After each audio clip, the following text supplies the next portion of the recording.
जवाब दो। कह रही हंस क्यों रहे तुम?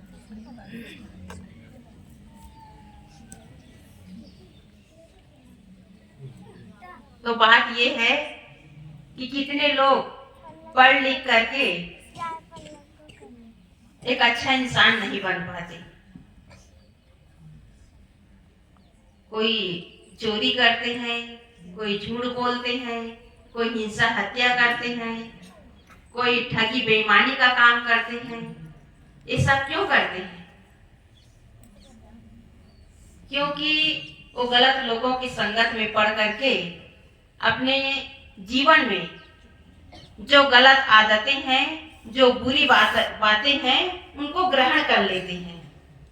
क्योंकि रास्ता दो है, एक तो सुपथ है और दूसरा कुपथ। एक सुसंग है और दूसरा कुसंग। जो सही लोगों की संगत करता है, सही लोगों के साथ उनका उठना बैठना होता है, वो आदमी, वो बच्चा जो है कभी नहीं बिगड़ता। और जो गलत लोगों की संगत में हमेशा उठता बैठता है, तो बच्चा जो है बिगड़ जाता है। तो एक तो बच्चे के बिगड़ने का कारण गलत लोगों की संगत है, और दूसरी बात है माता पिता की लापरवाही। माता पिता भी ध्यान नहीं देते कि बच्चा कहाँ आ रहा है, कहाँ जा रहा है, उनकी संगति कैसी है, वो ईमानदारी पूर्वक पढ़ाई कर रहे हैं कि नहीं कर रहे हैं, इन पर माता पिता ध्यान नहीं देते। बस बच्चे को तैयार करके स्कूल भेज दिए, टिफिन तैयार कर दिए, और बच्चा स्कूल में जाकर के लड़ाई झगड़ा कर रहा है कि क्या कर रहा है, माता पिता इस पर ध्यान नहीं देते। माता पिता की लापरवाही के कारण अक्सर बच्चे जो है बिगड़ते हैं। कितने ऐसे घर हैं जहां माता पिता आपस में लड़ाई झगड़ा करते हैं, तो बच्चे को सही आदर्श कहां से मिलेगा जब माता पिता ही लड़ाई झगड़ा कर रहे हैं, गलत रास्ते पर चल रहे हैं, एक दूसरे से प्रेम से व्यवहार नहीं कर पा रहे हैं, तो बच्चे को सही माहौल कैसे मिलेगा? कितने ऐसे घर हैं जहां माता पिता झूठ बोलते हैं, बहाना बनाते रहते हैं, तो बच्चा भी सीखता है, वो देख देख करके सीखता है, क्योंकि घर में उसे वही माहौल मिल रहा है। आप लोग सुल्ताना डाकू के बारे में जानते हैं ना, उसकी कहानी सुने हैं ना? सुल्ताना एक विद्यार्थी था, और वो डाकू कैसे बना? उसकी माँ की लापरवाही के कारण। सुल्ताना बचपन में अपने साथी का कभी पेंसिल चुरा करके ले आता था, तो कभी नोटबुक चुरा करके ले आता था, तो कभी पुस्तक चुरा करके ले आता था, और अपनी माँ को दिखाता भी था कि माँ मैं ये चीज चुरा करके लाया हूँ। तो उसकी माँ उसे डांटती नहीं थी, क्या कहती थी? बेटा चुपचाप रख लो, किसी को बताना।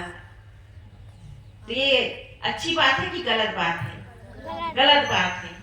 उस जगह माँ को डांटना था, लेकिन उसकी माँ डांटी नहीं।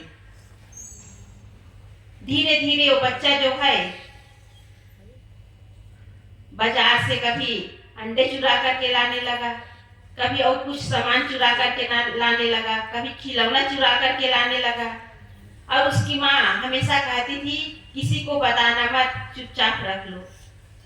और वही सुल्ताना धीरे धीरे छोटी छोटी चोरी करते करते वो बड़ी चोरियां करने लगा, बड़े बड़े घरों में चोरी करने लगा, रुपये पैसे सोने चांदी इन सब चीजों की चोरी करने लगा, और चोरी करते करते बहुत बड़ा डाकू बन गया।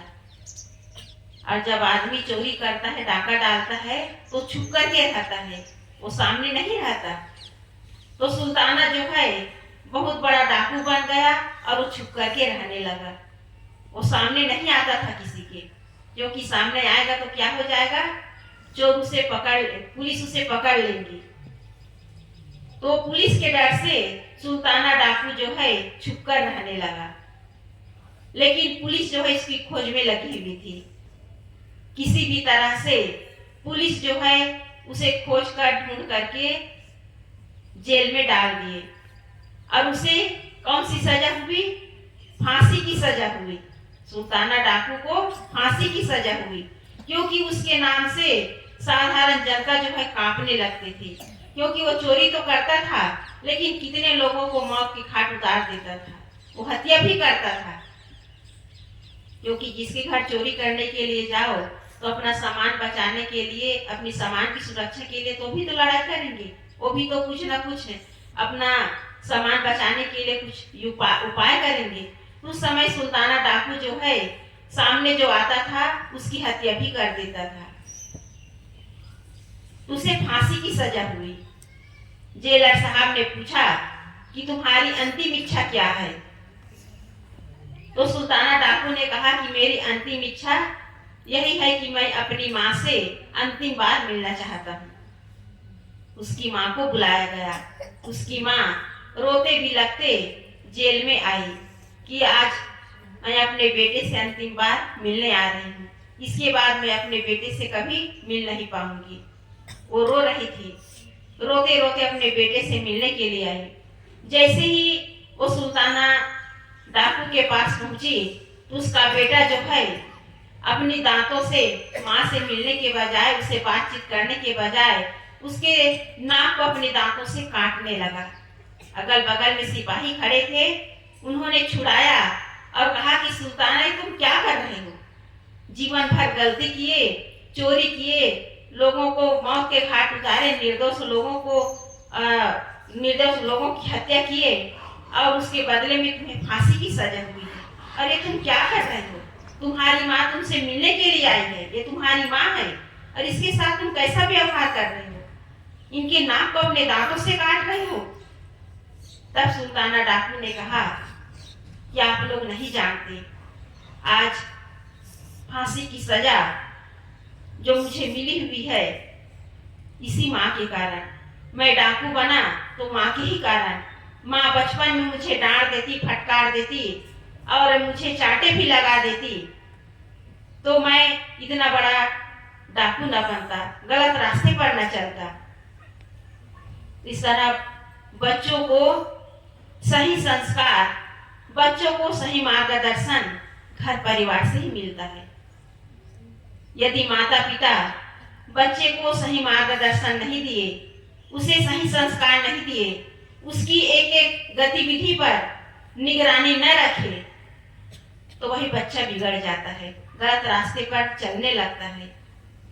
इसलिए बच्चे हमारे परिवार, गांव, देश और राष्ट्र के धरोहर हैं।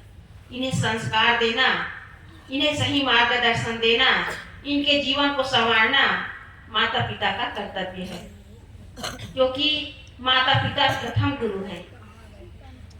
यदि माता पिता ही लापरवाही करेंगे तो बच्चे का भविष्य बिगड़ जाएगा, क्योंकि कहा जाता है कि बच्चा जो है वो कोमल मिट्टी के समान है, उसे जिस सांचे में ढालोगे वो ढल जाएगा। वो एक पौधा है, उसमें जैसा तुम खाद पानी डालोगे वैसा ही वो पल्लवित और पुष्पित होगा। इसलिए माता पिता का कर्तव्य है, बड़े बुजुर्गों का कर्तव्य है, परिवार के एक एक सदस्य का कर्तव्य है कि बच्चों को सही मार्गदर्शन दे, सही संस्कार दे। और यदि बच्चे बिगड़ गए तो बच्चे तो बिगड़ ही जाएंगे, घर के पूरे परिवार को भी उसका खामियाजा भुगतना पड़ता है, उसे भी रोना पड़ता है, उसे भी दुख उठाना पड़ता है। इसलिए चाहिए कि बच्चों को सही संस्कार दें और बच्चों को भी चाहिए कि वो गलत रास्ते पर न चले, गलत काम न करे, गलत लोगों की संगति में न उठे बैठे। उन्हें भी चाहिए, माता पिता तो संस्कार दे रहे हैं, समझा रहे हैं, बुझा रहे हैं, लेकिन कितने बच्चे ऐसे होते हैं वो गलत रास्ते पर चलकर अपने जीवन को बर्बाद कर देते हैं। और जो सही मार्गदर्शन पर, जिसे सही मार्ग मिल जाता है, सही संस्कार मिल जाता है, वो बच्चा कभी बिगड़ता नहीं है। इसलिए आप लोगों को करना क्या है कि सही रास्ते पर चलना है, कभी चोरी नहीं करना है, कभी झूठ नहीं बोलना है, कभी लड़ाई झगड़ा नहीं करना है। ये बुरी आदतें हैं, इन्हीं बुरी आदतों के कारण जीवन बिगड़ता है और बच्चे जो हैं गलत रास्ते पर चलकर अपने जीवन को बर्बाद कर डालते हैं। इसलिए कभी भी चोरी नहीं करनी चाहिए, ईमानदारी पूर्वक जीवन जीना चाहिए। जो चोरी करता है, झूठ बोलता है, जब वो पकड़ा जाता है तो माता पिता तो उसे डांटते फटकारते हैं, उसे समाज में लोगों के सामने अपमानित होना पड़ता है। इसलिए हम एक अच्छा इंसान बने, अपमानित जीवन न जिए, सम्मान पूर्वक जीवन जिए। और सम्मान पूर्वक जीवन वही जीता है जो बुराइयों को छोड़कर अच्छाइयों को ग्रहण करता है। वही इंसान जो है एक दिन भगवान भी बन जाता है। आपको क्या बनना है? इंसान से भगवान बनना है। और भगवान बनने का मतलब है एक श्रेष्ठ इंसान बनना, आदर्शमय जीवन जीना, ताकि आने वाली पीढ़ी भी हमसे कुछ आदर्श ले सके, उन्हें भी कुछ प्रेरणा मिल सके। इसलिए हम इन गलत आदतों को अपने जीवन से निकालना होगा, तब हम अच्छा इंसान बन सकते हैं। एक घटना है, एक बालक जो है कैसे अपने जीवन को सुधारता है। एक बालक का जन्मदिन था और जन्मदिन में उसके साथी लोग बहुत सारे उपहार लाए थे। आप लोगों का भी जन्मदिन मनाते होंगे घर में, आपको भी गिफ्ट मिलता है कि नहीं मिलता है? मिलता है ना। तो उस बच्चे को बहुत सारे गिफ्ट मिले थे और उसकी माँ उसके लिए क्या गिफ्ट लाई थी? सोने की अंगूठी। और वो बच्चा जो है दूसरे दिन सोने की अंगूठी पहन करके स्कूल चला गया और बहुत खुश था, मुझे सोने की अंगूठी मिली है। और खुशी के मारे वो बच्चा जो है सोने की अंगूठी पहनकर स्कूल चला गया। और स्कूल गया तो टीचर जो है लिखवा रहे थे, कॉपी में लिखवा रहे थे कुछ नोट्स। तो बच्चा जो है लिख रहा था, लेकिन पहली बार अंगूठी पहना था तो लिखने में असुविधा हो रही थी। तो उसने क्या किया? उस अंगूठी को टेबल पर रख दिया और लिखने में व्यस्त हो गया। केवल 5-7 मिनट वो लिखाई किया और जब लिखना बंद किया तो टेबल पर नजर लगाई तो अंगूठी गायब थी। उसने अपने टीचर से कहा कि सर, मेरी सोने की अंगूठी को चुरा लिए। तो पहले टीचर ने उसे डांटा कि बेवकूफ कहीं का, छोटा सा बच्चा और सोने की अंगूठी पहन करके आया है। उसने कहा कि सर, कल मेरा जन्मदिन था तो माँ जो है सोने की अंगूठी लाई थी, खुशी के मारे में पहन करके आ गया। तो टीचर ने कहा कि अभी इस क्लासरूम में ना कोई बाहर से आया है, न इस क्लासरूम से कोई बाहर गया है। टीचर जो है सभी बच्चों से कहा कि जो दरवाजा खिड़की सब बंद कर दो और अपनी अपनी जेब से रुमाल निकाल लो और अपने अपनी आंखों में पट्टी बांध लो, मैं सबकी तलाशी लूंगा। सभी बच्चे अपने अपने जेब से रुमाल निकाले और आंखों में पट्टी बांध लिए। एक एक करके टीचर जो है सबकी तलाशी लेने लगी। एक बच्चे के जेब से सोने की अंगूठी निकल गया। टीचर ने कहा कि सभी लोग अपनी अपनी आंखों में पट्टी बांधे हो, उस रुमाल को निकाल लो। सब अपनी अपनी जगह पे बैठ गए। वो बच्चा भी जिसके जेब से अंगूठी निकला था वो भी अपनी जगह पे बैठ गया, लेकिन अंदर से वो डर गया, सहम गया कि टीचर अभी सबके सामने मेरा नाम जाहिर कर देंगे तो बच्चे लोग मुझे चिढ़ाएंगे और घर में जाऊंगा तो माता पिता से मुझे भी फटकार मिलेगी, माता पिता डांटेंगे, मुझे हर जगह अपमानित होना पड़ेगा, स्कूल में, घर में और मोहल्ले के लोग भी, बच्चे भी मुझे चिढ़ाएंगे, मुझे अपमानित होना पड़ेगा। वो बच्चा मन ही मन सोचने लगा कि टीचर यदि मेरा नाम सबके सामने जाहिर कर दिए, सबको बता दिए तो अमुक बच्चा सोने की अंगूठी चुराया था, तो इस अपमान से बचने के लिए कुएं के स्कूल के बाहर कुआं था, उसमें कूद कर मैं आत्महत्या कर लूंगा। बच्चा अपने अंदर एक नकारात्मक सोच लाने लगा। लेकिन स्कूल की पूरी पढ़ाई हो गई, पूरे सब्जेक्ट की पढ़ाई हो गई, छुट्टी भी हो गई, लेकिन टीचर ने उस विषय में कोई चर्चा नहीं की। दूसरे दिन फिर स्कूल लगा और उस समय तो पूरे स्कूल के बच्चे उपस्थित थे और पूरे टीचर्स उपस्थित थे। वो बच्चा जो है, विद्यार्थी जो है, प्रार्थना में खड़ा हुआ था, लेकिन प्रार्थना में उसका मन नहीं लग रहा था। उसके अंदर फिर विचार चल रहा था कि टीचर जो है अभी सब लोगों के सामने, सब बच्चों के सामने और सब टीचर्स के सामने यदि उस बात को, जो सोने की अंगूठी मैं चुराया था, उस बात को सबके सामने जाहिर कर दिए तो मुझे अपमानित होना पड़ेगा, सभी बच्चे मुझे चिढ़ाएंगे। तो उसने फिर विचार किया कि सबके सामने टीचर यदि जाहिर कर दिए तो मैं कुएं में कूदकर आत्महत्या कर लूंगा। स्कूल के बाहर बहुत बड़ा कुआं था। प्रार्थना होने के बाद स्कूल में पढ़ाई शुरू हो गया, लेकिन टीचर जो है उस विषय में कोई चर्चा नहीं किए। सुबह से शाम हो गई, स्कूल की छुट्टी के समय भी हो गया, लेकिन टीचर जो है उस विषय में कोई चर्चा नहीं किए।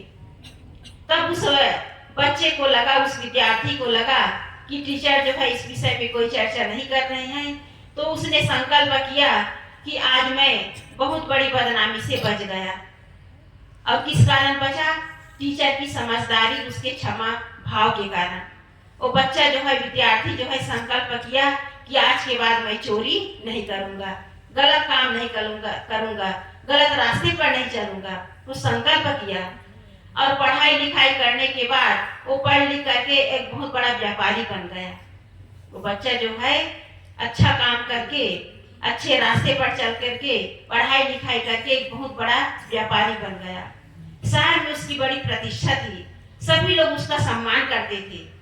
और उस शहर में एक कॉलेज था और कॉलेज में एनुअल फंक्शन होने वाला था और उस फंक्शन में उस व्यापारी को मुख्य अतिथि के रूप में आमंत्रित किया गया।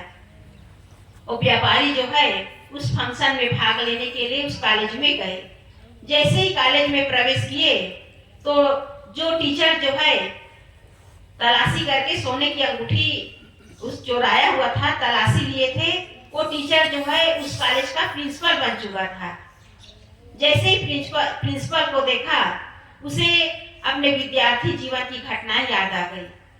फिर उसने विचार किया कि फंक्शन में वो प्रिंसिपल जो है मेरे बचपन की जो घटनाएं हैं सबके सामने यदि उजागर कर दिए तो शहर में मेरी जो प्रतिष्ठा है उसमें दाग लग जाएगा, बड़ी बदनामी होगी।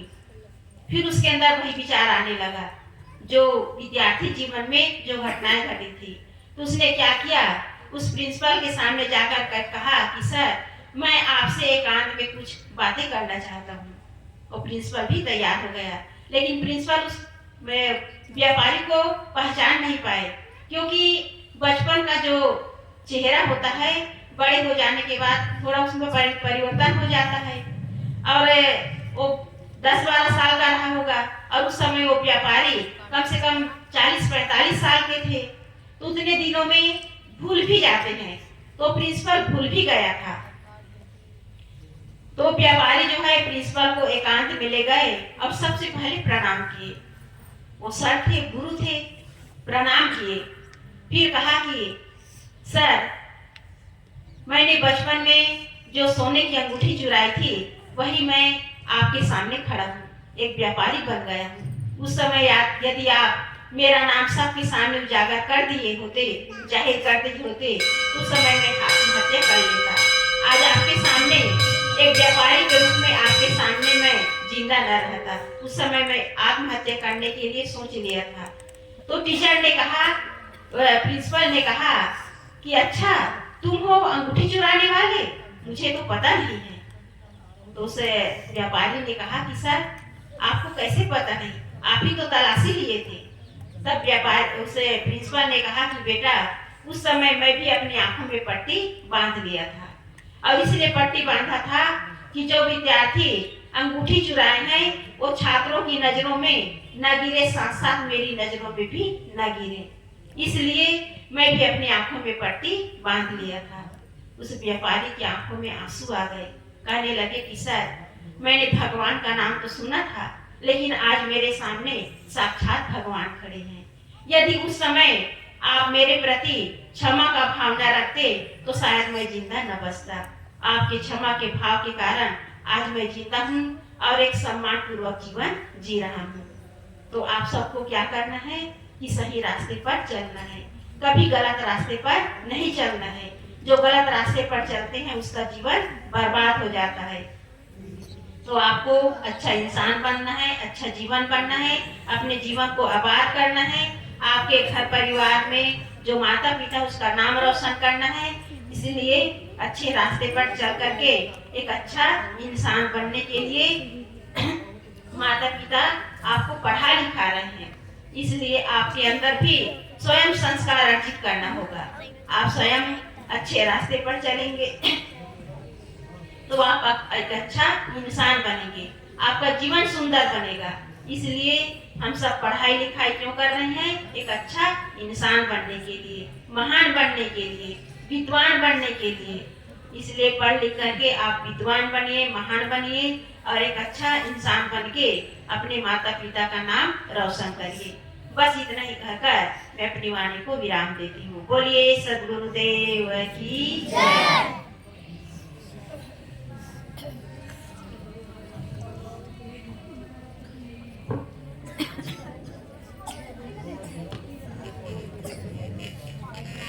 कैसे रुकते हैं हमें तो पता नहीं।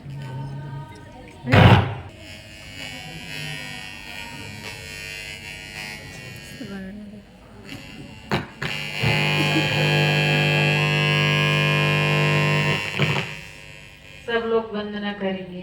हाथ जोड़ के आंख मूंद के बैठो। वंदन है गुरुदेव तुमको, वंदन है गुरुदेव, वंदन है गुरुदेव तुमको, वंदन है गुरुदेव। काल जाल के फंदा भारी, काल जाल के फंदा भारी, परख लखायो भेव तुमको, परख भेव तुमको, वंदन है गुरुदेव, वंदन है गुरुदेव तुमको, वंदन है गुरु। वेद शास्त्र सब खोजत हारे, वेद शास्त्र सब खोजत हारे, मर्म न जानत केव तुमको, मर्म न जानत केव तुमको, वंदन है गुरुदेव, वंदन है गुरुदेव